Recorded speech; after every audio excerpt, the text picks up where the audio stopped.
As a writer and now as a speaker, it's always been a challenge for me to know where to start a story.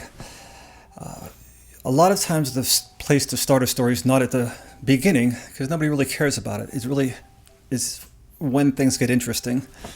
And I think in my own life, things probably get interesting around the age of 30. At the age of 30, I was nowhere close to where I wanted to be. I was finding myself feeling defeated and despondent. I'd done everything right in my life, and I'll never forget one day where I went for a walk in the middle of a cemetery. Nobody knew where I was. It was just me. Didn't tell the wife and kids. And I sat beside a tombstone all day, or at least half of a day. What I did that for was, it was just a time of reflection and contemplation in my life. I was thinking over the last 10 years. The last 10 years, I gave 50 hours a week. I worked as hard as you can work. I graduated from college with $200,000 of student debt in today's dollars. And despite really not doing a lot of things wrong, I just ended up at the age of 30 without a lot of money. Bottom line, I sat there and I thought of all the hours and all the work. And really, I came to the conclusion that I was a wage slave. The way I was living was just providing food, shelter, clothing, a little more. Paying back a student debt, maybe. But paying back a student debt feels a lot like paying off a mortgage without seeing the house. That was a state I was in. And I realize wage slavery, the term slavery, sounds pretty vicious. I don't use that term lightly. I was working for food, shelter, clothing. I had a family, and I had no hope. I had no hope for the future. And I remember sitting in that cemetery that day, and there was just something about the feeling. It was almost a presence, because I sat beside a tombstone that was my grandfather's. My grandfather was a coal miner. He went into a hole every day of his life. He came out filthy.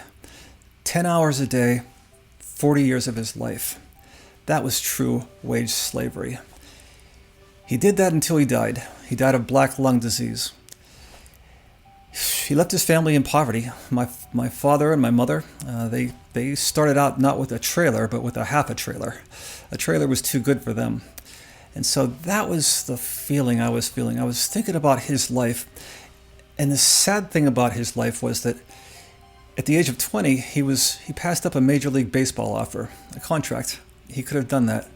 But he had a family, and he chose a responsible life. And as I'm sitting there as a 30-year-old, I had a family too.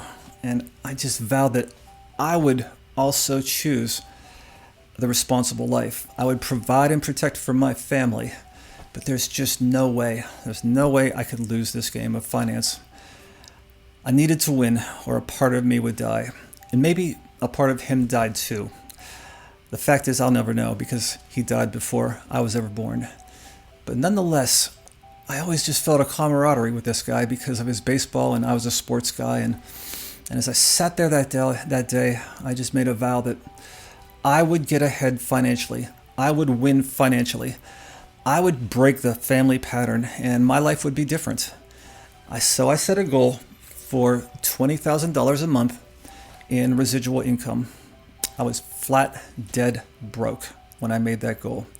Sitting there, you would have laughed at me for even thinking close to that $20,000 a month in passive income. But I made that goal. And because I made that goal, my life filled up with the kind of activities that earned that goal. So I can identify and empathize with the person who's struggling right now. And so that's why I'm doing what I'm doing. I feel for that person. The bottom line is, I made it to the age of 49 and I retired. I met my goals, and I probably did the craziest thing of my whole life. I went into my basement, this basement here, and I started writing the book, The Wealthy Gardener, for my son. And so why a wealthy gardener? Why that name? I've been asked that a few times. I've always been attracted to the idea, the metaphor, of a garden and a person's time on earth. It's a classic metaphor. I remember from childhood, I went to a Catholic grade school and a Catholic high school. I was told a story of St. Francis of Assisi. And St. Francis of Assisi was one day in his garden.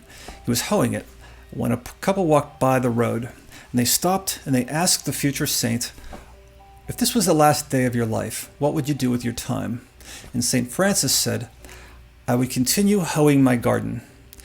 And that resonated with me even as a young kid. He was using his time on that which he felt was important, regardless of what anybody else thinks. I can tell you that my entire life has been all about using my time with purpose. That was the reason I wanted the metaphor of a garden in the book.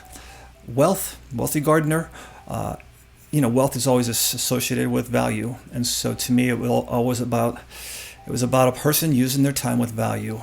I came to use a term called impact hours through my own life. That was the boiling down of everything into what was most important. An impact hour for me was a useful chunk of a day that would move you forward toward your goals. And everything I did, from exercise to reading, personal development, strategic planning, everything, working in my free hours, was all about a better use of time. And so, of course, the wealthy gardener had to dwell around that central theme. Now, there's no doubt that you'll see in the book, there's a lot of timeless principles, what I call life lessons. But every one of them is about the better use of a day and gaining more impact hours in the time we're given. It's all about that. Everything, my entire success in life is due to that. And so I wrote a book about it.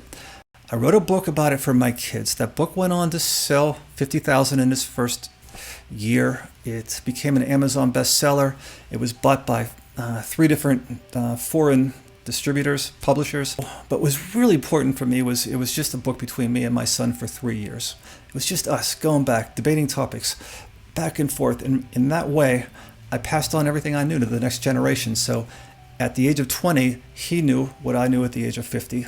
That's what the book is about.